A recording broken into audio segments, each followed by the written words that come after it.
皆さん、こんにちは。こんにちは。私、マクマリンです。私はグレイグ・テラです。よろしくお願いします。Welcome, everyone. Yokoso to Musings from Japan number 43. 43. Yeah, we did it 43 last time. We weren't sure. We didn't put up our fingers, but now we know. We're 43. Oh, I think we were pretty sure about what number it was. Although, as I was figuring it out, we did about 20 in the first year, I think. Yeah. That was the first pandemic year. So we're kind of on pace then, 20, 21 per year. That's good. That works. Yeah. So this is the end of 2021. Thank you very much, everyone. 2020 was a horrible year, pandemic. I know that a lot of people out there said, yeah, 2020, next year it'll be better. Was it? No. In fact, it just, I think it was just as bad, if not worse. Yeah, so I don't know. It's hard to say. It depends on where you're at in the scheme of things. If you were affected by the COVID directly, then maybe it was worse. If you weren't, like me, I'm on the side, it was better because, we got vaccines, we got better protocols, and we learned how to, this year we learned how to deal with it at least for me, in a classroom sense, and that kind of thing. So, using Zoom, like, you and I are using, I'm learning how to use this better, work on the graphics. So, adding music and adding more visual. So I'm learning stuff. So actually for me, this past year has been good. So let me ask you something. Was Sure. Teaching online, was that really hard? Because I thought it was kind of hard in a way, but part of it was kind of easy, I thought. Well, yeah, I think it's both. Yeah, you're right. It's that way. That way for me. The hard part was trying to adjust my curriculum to the online system because they gave me no guidelines, so I had to do it myself. So I kind of, for the first couple of months, kind of hit or miss on certain things. But then I got in a groove. Yeah. But it was funny in a way because students learn how to take advantage of the system. Oh yeah. Well, one thing is that they can turn their camera off. No, see, they can't in my school. Good. See, the way we have it, they have to have the camera on, and their face has to be in the picture, but they're not supposed to use any smartphones. They're supposed to use the PC to do this. But unfortunately, some students would say, "Oh, I forgot my PC at school," so they had to use a smartphone. It reminds me, which sometimes etiquette goes out the door with Zoom when people are on Zoom, and that goes for Japan as well. And earlier this year, I taught a lesson in when I was in Nagoya, and I had a student who was very kind, very friendly, and put up with some of the technical difficulties that sometimes go along with the connecting with a Skype call or a Zoom call. Yeah. And she was very, very gracious. She was young, but what was interesting is she did the lesson from her bedroom, and her dog or her cat were often on the bed, and she'd say, "This is my cat Koo," or whatever the name of the animal was. So that was kind of interesting. Well, yeah, I have one regular student. Because what we did was we adjusted the schedule. So instead of having students in school every day, they have one day, every department has one day where they're online. So the English department, the second year class of the English department, would have Mondays off at home online. So I have one student, she has a cat. Her cat is named Goma, which is sesame in English. Oh, yes. Because that's the color of the cat, is Goma, sesame color. Anyway, So Goma would sometimes just all of a sudden walk across the screen. It's like, get the cat out of there. I tell her, I said, get Goma out of there. She goes, oh, Goma wants to talk to you. And I'm going, okay. And Goma is like, and rubbing on the computer, the cat, or Oh, sometimes on the bed. But I didn't care about that, because as long as she was online and she was doing the work and she was participating, no problem. no problem. The problems You that know, I have, the problems I have though, one of the great things is about Japan is they love sesame in Japan. yeah, sesame, Goma dressing, Goma Yeah, taste. like for example, like if you're having shabu shabu, which is the thinly sliced beef, and you boil it, in the nabe. Uh, Don't boil it, having you dip it. well, I mean, you boil it. You basically boil it. No, you lightly, it's still pink, and then you dip in the sauce. So anyway, I was thinking of gomadare. Yes, yeah. But So anyway, the going sesame back to flavor. going back to the lessons of these online lessons, is the worst part though of that is the hybrid lesson. Did you I do mean, part school, part online. Yeah, because I would have students who are at home and students in class. And see, we have a protocol. So if my students, are looking for jobs, so they would go places outside of the prefecture. Sometimes they would go to Tokyo or to Nagoya, and they would go there to have job interviews face to face. And when they come back, now a lot of prefectures, in Niigata especially, we set up protocols that if you left the prefecture, came back during this corona time, then you have to self-quarantine. So students would self-quarantine. They had to stay at home for 10 days, but they can't miss classes. So I would be teaching class, and then I have the computer sitting over here with the students participating in the class. Now that's fine if they actually had a legitimate reason. Like, I can understand that, going for job interviews. But some students learn that, if I call in, say that I don't feel so good, a good aiwarui, I don't feel so good. Can I go online? And their homeroom teacher will say, yeah, go ahead. And then meanwhile, I come to class and I find out the students are yelling at me, oh, so-and-so is online. I go, what? Who's online? So-and-so. What? So I open the computer, click in the Zoom and turn it on. There they are. I'm going, why didn't you tell me you're online? Because I have no materials for them. I didn't Yeah, you prepare didn't anything. prepare for them. And sometimes because they most of the time it's because they're sleeping. They don't wake up late, and it's too much trouble to get to school, so they just call in kind of sick, and they say, can I take it online? And the homeroom teacher said yes, of course. But they don't tell me, so they don't have their textbooks, they don't have their notebooks. So what I have students do in the classroom is take pictures with their cell phones, send them a picture so they get online and they can look at, so they have the cell phone looking at the textbook on the cell phone, while on the computer doing the Zoom lesson, and trying to get them to participate equally. And I'm talking in a speaking class. Yeah. So how about now? Are you on vacation, since this is just right after Christmas? Right now I'm on vacation until the after the new year, so I'll be back in school when on January 6 or 7. Yeah, I'm midway between my I'm midway in my 3-week vacation right now. Yeah, so I started, my last day of work was December 18. So yeah, it's 3 weeks for me too. So, but unlike America, the way that we do our scheduling is that we have X amount of holidays per year. That includes Saturdays and Sundays and national holidays. And what they do is we schedule all of those days. So sometimes, like, and Greg knows, from this, I mean, I might be working 6 days a week, for like 2 or 3 months in a row. I work 6 days in a row. But those extra days, those that I'm working, they will apply them to like summer. So for example, I have the whole month of August off. Yeah, that's great.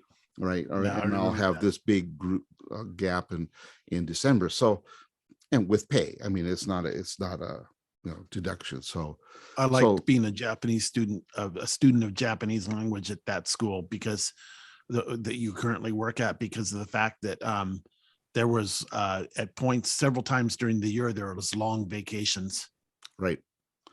Right. and August was one of them. Well, and the reason why we have the long August holiday is for internships by tradition. That's the time when students through July, they would have applied and they go to internships, do their work studies or the job studies at different places around Japan.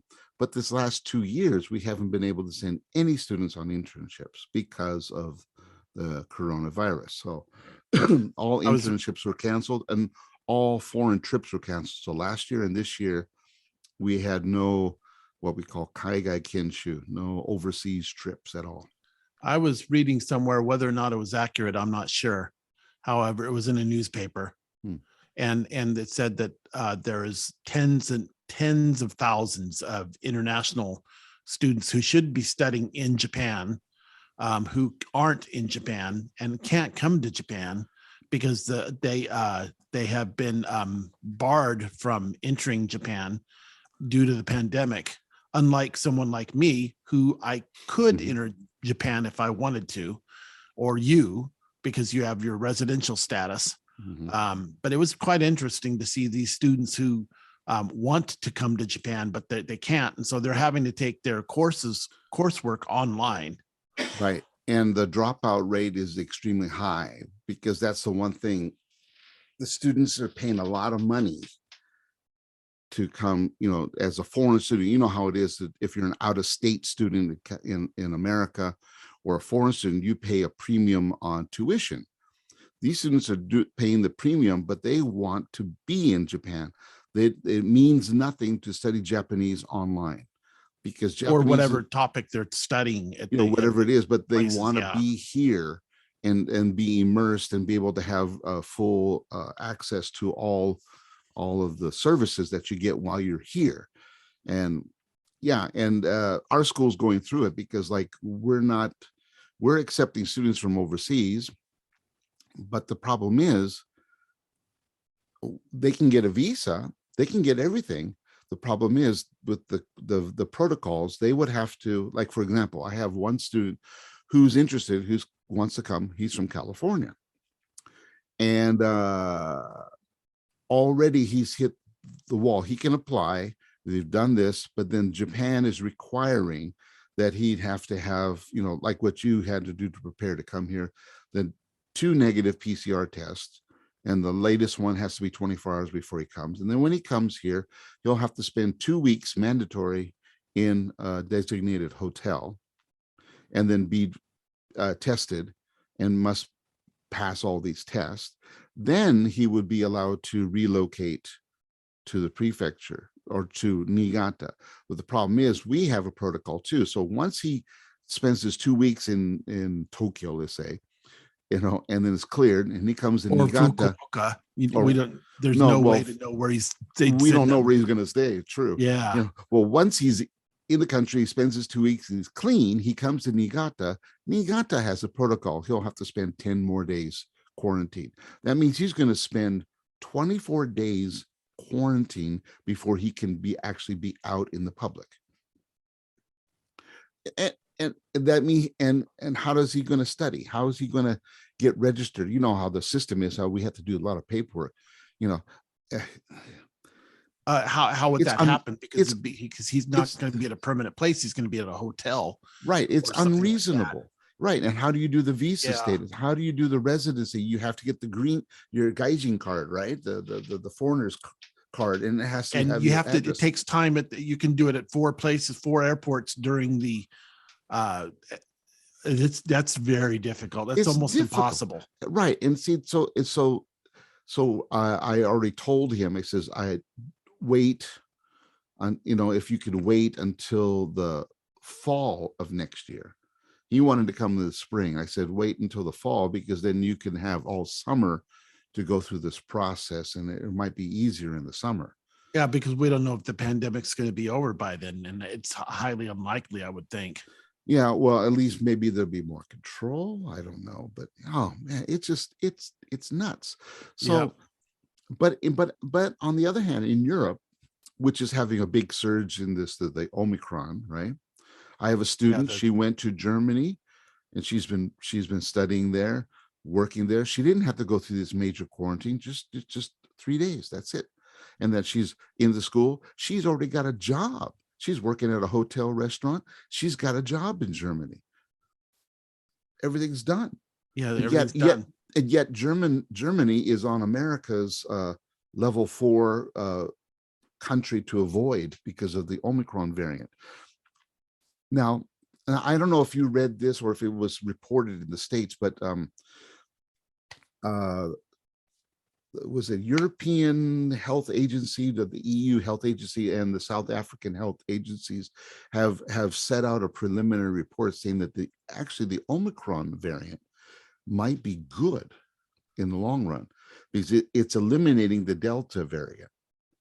The Delta variant is very severe. That's the one that puts you in the hospital, takes your breath away, you have major side effects. But because more people are vaccinated, this Omicron variant is not as severe. You have the symptoms, you are exposed to the coronavirus, but the after effects of that are very minimal compared to the Delta variant, and this less likely that you'll have a hospital stay with the Omicron. You might just go home. It's like a common influenza. So they're saying that maybe if we can work through this Omicron and get more people vaccinated and following protocols, we can control the effects of the Omicron. Can't eliminate it, but control the effects. That would be good. I think that would be very good. And get the Delta variant out of here.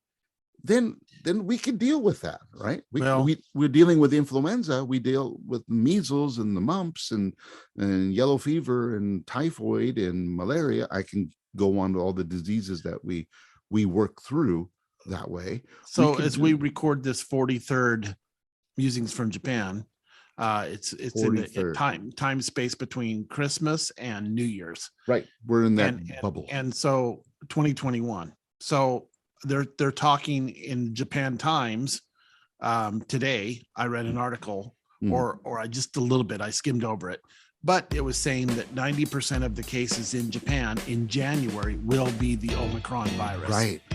And the variant. So if we can just not panic and control this, we should be in pretty good shape.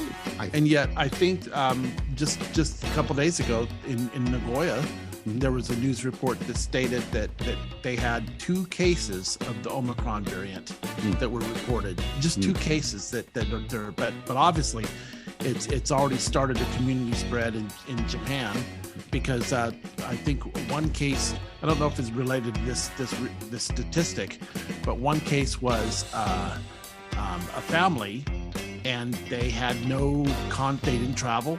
They had no contact with the outside or anybody who traveled. So there was obviously community spread Omicron variant, right? Which is quite interesting. So Japan, there's stringent. There's strict restrictions in Japan. I think if anything, they buy Japan time, yes, but they don't stop the problem. No. But the one thing that they were saying last night, they had 17 cases of Omicron last night, but 3 of those cases were untraceable. So that leads it to community spread then. Right. So they're and I think the one was in Nagoya that they mentioned, one of the cases. Yeah. So, but yeah, it's buying time. But to me, I think we should be a little bit more aggressive. Not how we say aggressive, but quick. The problem is that we're so slow to react when something happens here, and then it's too late. Yeah, we should have been more aggressive, but we need to continue trying to be aggressive on this, and doing things and then speeding up the process. Man, because this is the end of the year, right? The end of New Year in Japan this is one of the biggest travel times. Yeah, if not the biggest. Yeah, if not the biggest. That and Golden Week. And maybe Obon too. Golden Week, Obon, and New Year's. Those three periods, really. Yeah. And I saw yesterday at Narita Airport, they have all these PCR stations lined up, people in there lining up. They're trying to get out of the country, to fly. We're talking just on holidays. People going to Hawaii or whatever, trying to get all their PCR and do all their paperwork, people having to wait at the airport 4 or 5 or 6 hours before their flight to try to get everything done. It's like, oh. So I think I mentioned in our Musings from Japan 42 the other day that here I am in America, and that I had planned for a long time to return to Japan for the winter break, and I was going to spend 2 weeks. So I'd still have, by the calendar, I'd still have another week or so in Japan. But I was very concerned about this Omicron and the government reactions to it, and the airline reactions and the airport and all these things, all these variables, because you can't predict what was going to happen. But right. I could see something when this Omicron variant was taking over and when it was discovered, and when they were quite worried about it, that it could throw a wrench into my plans. And so it just made things a lot easier when I had to cancel. Yeah. And I would have been going through these delays, and also now you've had snow in Japan.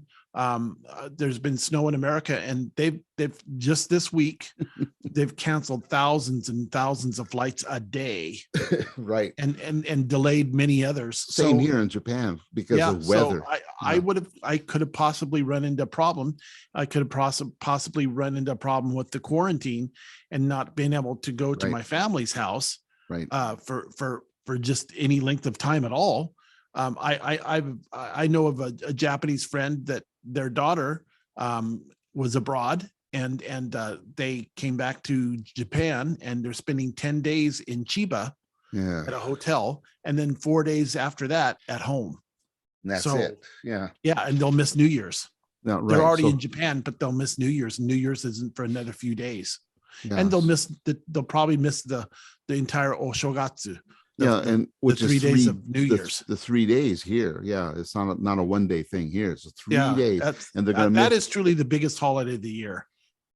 Yeah, because that's when families really get together, and they special food, special everything. So,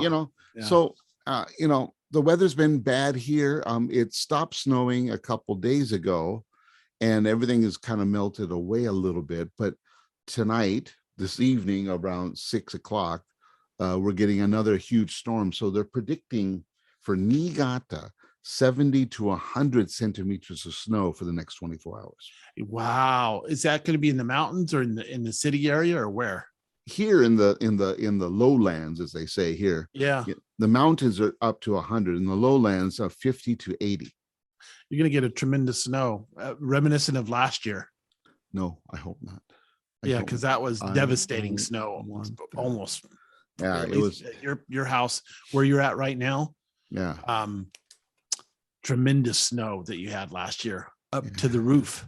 Yeah. Oof. Well, last year I had broken windows. Yeah, broken windows and broken things on top of the roof, and just a mess. Antenna toppled down. It was amazing. You open your front door and there's just a bank of snow, and you could hardly, you could hardly see out. You couldn't go out. Yeah, and no, thank you. I hope you don't get that this year. But no. Here in California, they've had tremendous snow. Yeah, I saw. They had a good start to the rainy season in October, and then there was quite a time period where they had no precipitation whatsoever, and they were very worried that there would be no rain or snow for this year. And as you know, in California, they get the water based on the melt of the snowpack in the mountains. Mm-hmm. So in the Sierra Nevadas, they've had tremendous snow. We're talking. This is your second big storm, right? We're talking like 3 meters or more of snow. And I saw that on Route 80. They closed Route 80 up there going. It was closed for 3 or 4 days. But tremendously long period. But I saw on where would I see it?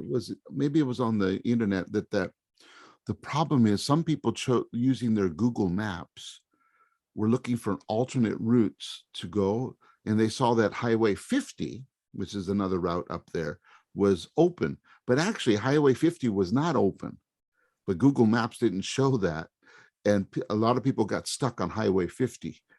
Even snowplows were stuck on Highway 50. Yeah, see, this is the time I think when when it's bad weather time is not the time to rely on online maps, but to rely on perhaps websites or Twitter feeds of the organizations or groups, California agencies that Caltrans has information on, right? Has road reports, right?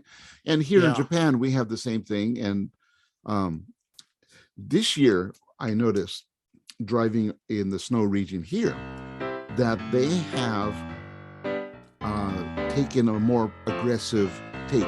Last year, and I think we reported it on Musings last year, there was a stretch of road here in Niigata between, I think it was up Minami Uono, Tokamachi, Muikamachi, that area, where there were like hundreds of cars stuck in a blizzard. Oh yeah, it's somewhere up to like 1,000 cars. Up to 1,000 total. Yeah. And because they didn't close the road in time, and there's long gaps between exits, and they're difficult to get to because there's only 2 lanes, one this way and one this way in some of those stretches. So people got stuck and they couldn't plow them out because there's only 2 lanes. There's no room for a snowplow to get there. So the military had to come in and help them out. And some people were there for 2 or 3 days, almost 3 days. Really bad. So this year, they're not going to let that happen. There was the big storm, and I think we talked about it was coming last time we did Musings, and it came and it hit, but they closed the roads. Now, I drove on some of those roads, and they were okay, but they had exit closed because they had snow equipment at these exits, what we call smart exits. These are like the parking areas that have also an exit. Those were closed so they could park all the snow equipment. So if there was a huge storm and they needed to get out there, boom, those tractors and plows were out there clearing that road. So they're proactive this year. So I don't think we're going to have that situation this year. And you yourself in Guma Prefecture were stuck on a trip. I was on when my son Ty, my younger son, was in high school, where I was going with them as a band parent. They were going to a jazz festival in Tokyo, and we were supposed to go to this competition. So I was on the bus with them. We were going to go to Tokyo, spend the night, and come back the next day, play the gig, that kind of stuff. So we're taking the road, and we had a huge storm. But again, they hadn't cleared everything on the Guma side, which is the Tokyo side of the mountains here. We're on the Japan Sea side here. Once we got through the tunnel, we started hitting these huge snows, and then we got to a small tunnel. The bus was stopped. And we were there, more than 24 hours, so stuck on a bus, sitting there. And there's no toilets, no food, so we had to walk. About a kilometer down the highway, and then there was kind of an embankment that went down, an emergency embankment, and down at the bottom of the hill, there was actually a surface road, and there was a convenience store, Lawson. So people were going down there to get food. Of course, all the food was bought out at Lawson, but there was toilets there, so students could go to the toilet. So we had to escort students down to go to. That was quite a lucky place to be stuck in the tunnel for us. Yes.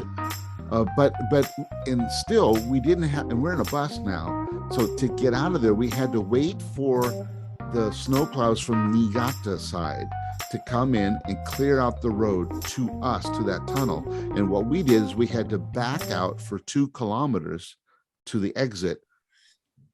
So imagine this bus, with 30 some odd kids and a couple of teachers, me and the backing on a bus on the highway, going backwards. Probably took a little while to do that. Yeah, it was not easy. And all the cars had to do that. I mean, we had no space to turn around. So you had to back up. And we backed up. And there's no space to go ahead? No, because we had to get out of the way so the snowplows could go over there and start plowing the other side.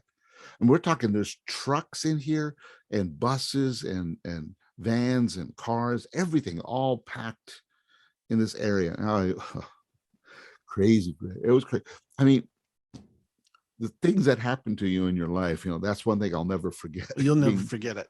No, I remember when I was in college with friend of ours, a mutual friend of ours, and his wife. I went with them skiing up in the mountains, and we were stuck on a highway. And I remember choosing to use the pet bottle for the toilet or not. That's been known to happen before. Oh yeah, been Yeah. there. So never forget those things. So bad weather coming again here. But your town, I saw your wife posted that there was snow in your town, Okazaki. Oh, that's right. Yeah. Yeah. So that happens.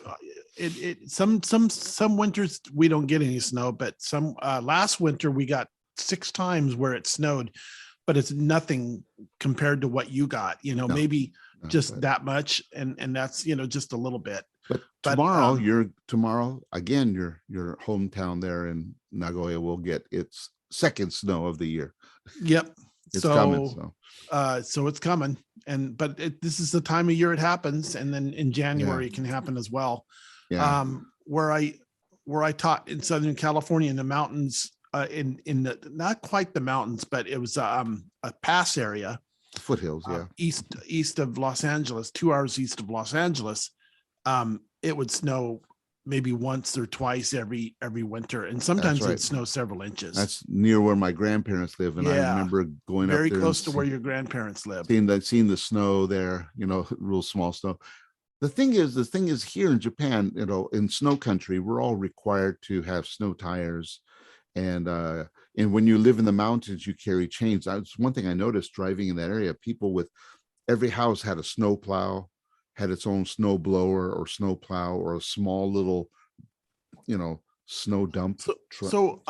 That's I remember that's like a ritual that everybody gets their tires changed every year. Yep. And so what about snow? I don't know that much about it. Are snow tires as effective as having chains on your tires? No, it's different level, because the snow here, since on the Japan side, is a little wetter, so the snow tires give you traction. But if you go up to the mountains, like we were saying, Yuzawa or the higher levels where the snow accumulates higher and gets icy, you need chains there. Okay. But here, very wet snow in your area. Yeah, where I'm at, it's wet snow. That's why it broke my windows last year. But the wet snow, you want snow tires so you can get a nice grip. It plows through that wet snow easily. Plus, what amazed me in your town, it is where I lived also. The main streets are irrigated during a snowstorm. Right, they have sprinkler systems. And so they basically stay free of snow, and it's not cold enough to maybe make ice per se, so don't have to really worry about that. But it's cold enough it gets right down to freezing, and right at the level just above that, and it hovers there, and the sprinklers do a great job of keeping the streets free and clear of snow and ice. Right, they run it usually at night, and in the morning they try to clear up the roads, and then when people start driving, it breaks up any leftover ice. Yeah, the the problem is my town doesn't have them in a lot of areas. Like on the main highway, Route 7, there are no sprinklers. Oh, yeah. So the main highway, or Route 290, doesn't have sprinklers, but some of the smaller roads, the side roads and stuff, have sprinkler stuff, but a lot of the main roads don't have sprinklers. So you rely on the plow guy, the guys who plow the snow and to get that done. So if you live in the snow country, like where I was, Minami Uonuma, Tokomachi, Muikamachi, up in the foothills all the way up to Yuzawa. This is all Niigata area. Those areas, they have the snow plows, and they have water, they have sprinklers, because the snow accumulates really fast because it's cold there. It doesn't melt like here. It'll snow, and maybe for the first half an hour, it's not really sticking because it's warm. I'm at sea level, but when you're up at 1,000 to 2,000 feet, which doesn't sound like much, but man, here 1,000, 2,000 feet up, Well, it freezes. Everything's cold. It's done. I mean, when it snows, it's sticking, it's piling up. And then when you wake up in the morning, your car's got a foot and a half, or 2 feet of snow sitting on it. Well, I think one of the fascinating things for me was living in Japan. And actually it was before I moved to Japan. Hmm. When we went up to, I think you and I we went up there to past or around Murakami or Yeah. there's Sekikawa up Tainai. there. Yeah, Tainai. Yeah. And there's a ski resort. Yeah, Tainai. Yeah. Yeah. Tainai. So, and it almost comes down to sea level. Yeah, at that area feet would only be like 300 feet, 400 feet above sea level. Yeah. So At Tainai, and ski. the mountain goes up higher, but basically you're entering it at 400 feet At the most, and the most. you had the ski runs that you could see, and then not too far from that was the Sea of Japan. Right.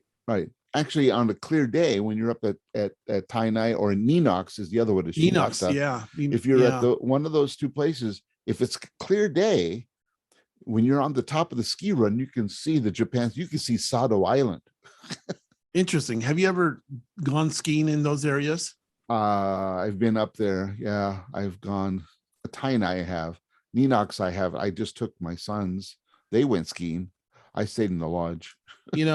One of these days I'd like to go stay at a ryokan or an onsen, hotel in Yuzawa or Ichigo Yuzawa or something like that. I'd love to do that. Or I'd like in somewhere in Niigata.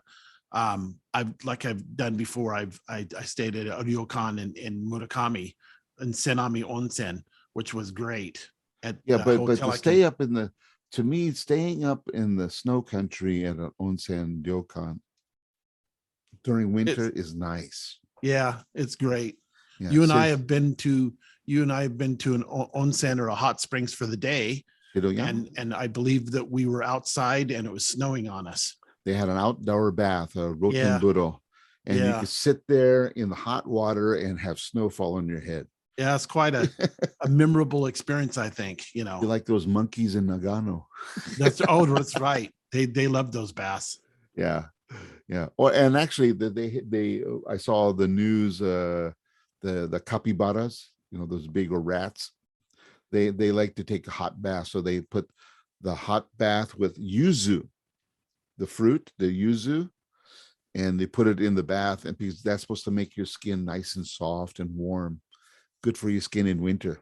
Yeah, I love that part of Japan. I think that's one of one of my favorite parts. Well, we should talk about that. Why don't we talk, since now, for the last few years, you've been celebrating New Year's here in Japan, and you're not going to be here in Japan for New Year's this year. This year. No. And I miss it. I think I actually prefer the Japanese tradition now over American, believe it or not. What are you going to do in America? Oh, just, maybe there's TV events, we're not going to a party or anything like that. I'm where I'm at right now. I'm not going to go to a party or anything. I'm not going to go outside. Okay. I'm not interested in going out and about for New Year's. But in Japan, I'll just stay at home, I think. And then if anything, watch TV, and I don't even know if I'm going to stay up to midnight, but I really missed I missed the Japanese experience of New Year's. And I think I really first got a taste of that in 2000. Well, ever since I moved there in 2013, and going to the shrine. Is it the shrine? The temple? Temple, and have amazake. And do hot, the sweet sake. Yeah, and doing the doing the prayer, doing the buying the throw the money in. You clap your hands and pray. And buying the horse, and then the piece of wood that you hang up in your room. You can buy the omikuji, I think is what the little shrine trinkets, and hang it in your room. Things, and then I write my name on there and my wish. Right. Right. And Which then you taught me that, and then I'd hang it up in my room, and then I'd go take it back the next year and I'd burn it and burn it. yeah I miss that, and I miss on New Year's in Japan having the soba, the traditional soba. Mm, mm. What do you call that? It's Soba. Yeah. yeah but there's a name. Yeah, there is a name. I don't know because I don't do that. But I've done it for Yeah. most of my time in Japan. So Yeah, I've only done it once or twice, but I did it once for sure in Niigata. Mm-hmm. I went over to a good friend's house, and they made me the soba, and that was great. And that's how I spent my New Year's then. Right. And that was in my second New Year's in Japan. And then when I moved down to Aichi Prefecture, every year, I loved having the soba Right. for New Year's. I loved watching my favorite Japanese enka program that was always on that year. Right. And then watching Kohaku. Yeah. And the traditional Japanese television show that they have on every year that's 4 hours long. Right. Is this a Toshikoshi soba? That's it. Okay. And then see that soba, the soba he's talking about, friends, is it's basically prepared. You have the noodles, but some places like to put tempura on it. Right. So and I'm not sure. I think Niigata soba is without the tempura. Without tempura, but it had negi on it. Yeah. Because so negi, prepared differently. which is leek, is onion, like leeks. Yeah.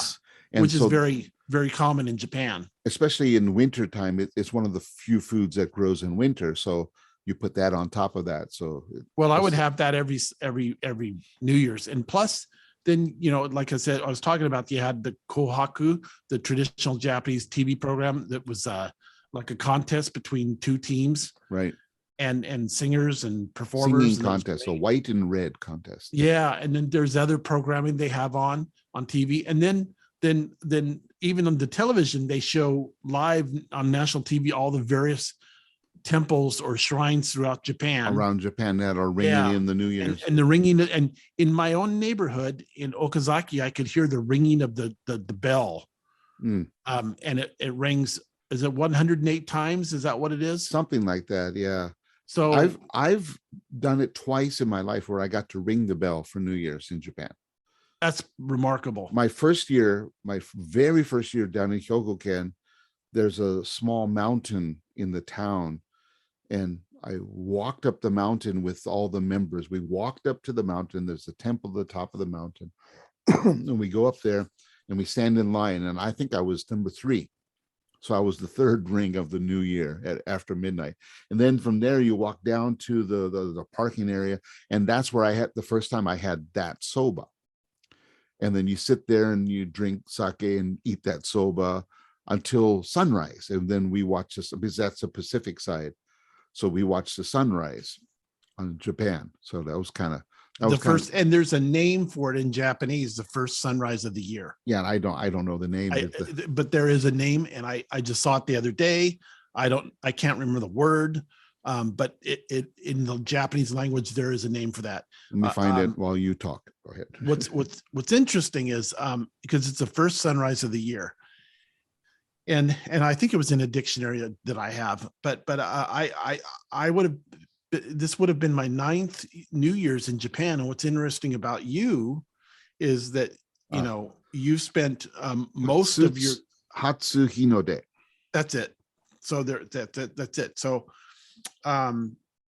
you have spent the majority of your Christmases and New Year's in Japan. Right. In your lifetime. In my lifetime, I have. Yeah. For you. Yeah. And I think I introduced myself to somebody on the business trip. They said, how long have you been in Japan? I said, I've been in Japan most of my life. Now I can say that now. Yeah. I came here when I was 29. I'm 60. So that means 31 years of my life have been spent in Japan. Certainly. Yeah. So, and for sure, the vast majority of your adult life has been Yes. spent in Japan. I don't know if So I've reached my adult life yet, but yeah. yeah, I know what you mean. But then again, so in Japan, everything shuts down at New Year's.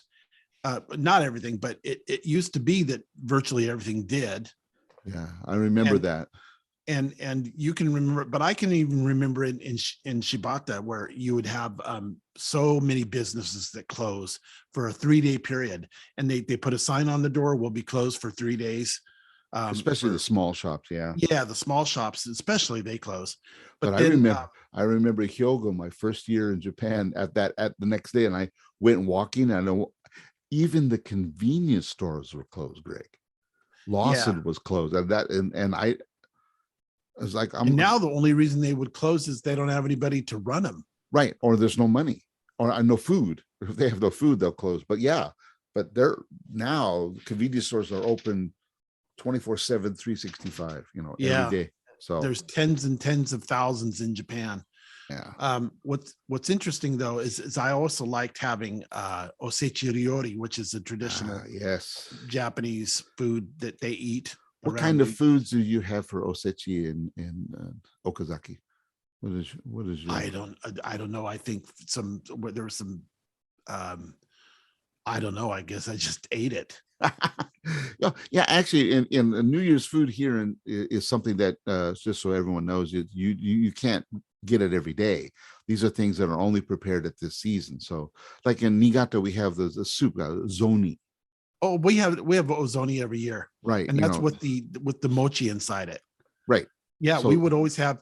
I think on New Year's morning, right, we'd have ozoni.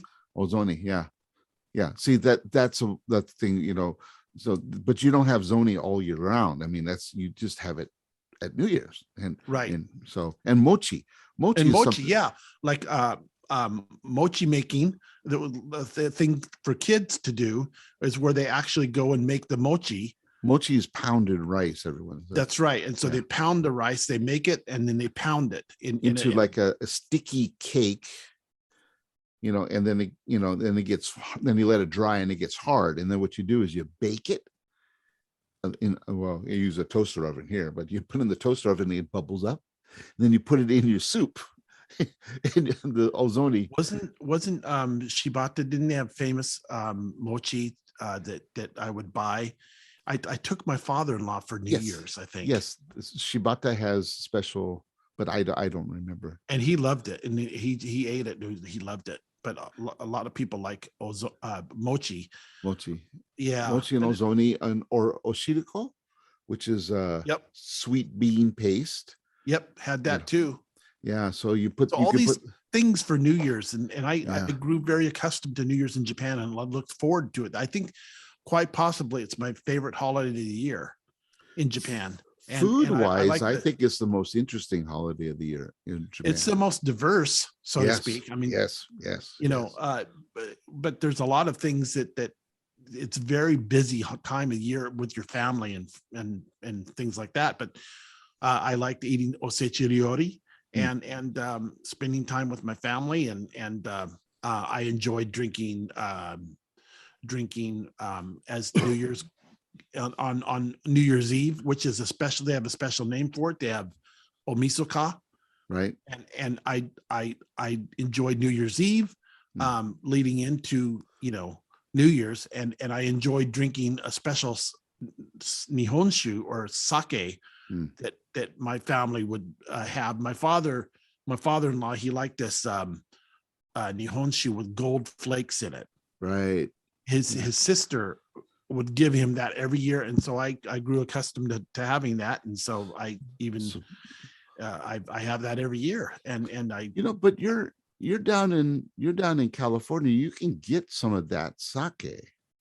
I'm in the Los Angeles area right at the moment, get so that sake. I could do that. I guess I could go tomorrow or Actually, Friday. You should do that. Get a bottle, and have it atsukan, heat it up. Yeah. And then just you and your brother just pour a little bit, and Happy New Year. Yeah. Do it for me, Greg. I think I'll look into that. I forgot, I could easily buy it here. Actually, that's one thing about it being in California, there's a lot of Japanese connections at California. So there's a lot of Japanese food, traditional Japanese food that you can get there. There's So, also traditional Japanese markets here. right. You might be able to get some zoni. Yeah, I would think, I wouldn't even be surprised if they sell osechi. Yeah. Might be Yeah, expensive, but It would be expensive, but I'm sure they do. I'm sure that they have right. all the things, all right. a Put lot of the this things that we could get at Greg's homework. Japan, Put that your- you can get. And I here again, I was coming back to Japan. I really regret the fact that I wasn't able to go. But I think it all works out for the best, and I'll get back someday very soon, quite possibly this summer. So I don't know what my plans are exactly, but to be back together with my family. But it is kind of hard to be separated from my family, so I have to do that. Well, I mean, I think for this New Year's, I think we just have to, gaman, as we say in Japanese. Gaman. We have to gaman and tough it out and see what happens. And I think let's finish up our thing of it for 2022. What do you think? Do you have any plans, or have you thought about what do you call it? Resolutions for 2022? I don't make resolutions. Okay, but that's good. I think it's better to have goals. And so I guess I really haven't formulated a lot of my major goals yet. Okay. Well, maybe what we'll do is kind of late. We have homework here. You have to work on your goals, and then you have to go get osechi, and then get some sake down in LA for your New Year. So what we'll do, everyone, we're going to promise you that Greg and I will think about those things, and we'll report to you after the New Year for Musings 44. 44, can you believe it? Yeah, 44 in 2022. Yeah, it's amazing. Where has it all gone? And I like the sound. I actually like the sound of 2022 better than 2021. Just the sound, the sound in English, the feel, the look of the numbers. And Japanese. And I like the idea of the future. I like the idea that it's going to be a better year than it was this past year. Although I can say for my own self that in spite of all the setbacks and problems that there were in 2021, I was very, very fortunate in 2021. Yeah. For me, 2021 was a good year. It was a great year. Did a lot of different things. But 2022 is going to be better. Yeah, and I'm really looking forward to it. And I'm looking forward to our next musings from Japan. Yeah, so we'll stop there. So, this is the end of 2021. So if we don't get to see you before then, everyone have a Happy New Year. Happy New Year. Toshi yo. Yes. Un prospero año nuevo. Yep. Happy New Year, everybody. Everyone, thank you very much. I'm Mark Marin. I'm Greg Taylor. And this was Musings from Japan, number 43 or 43. I don't know. Anyway, minasan, sayonara. Sayonara.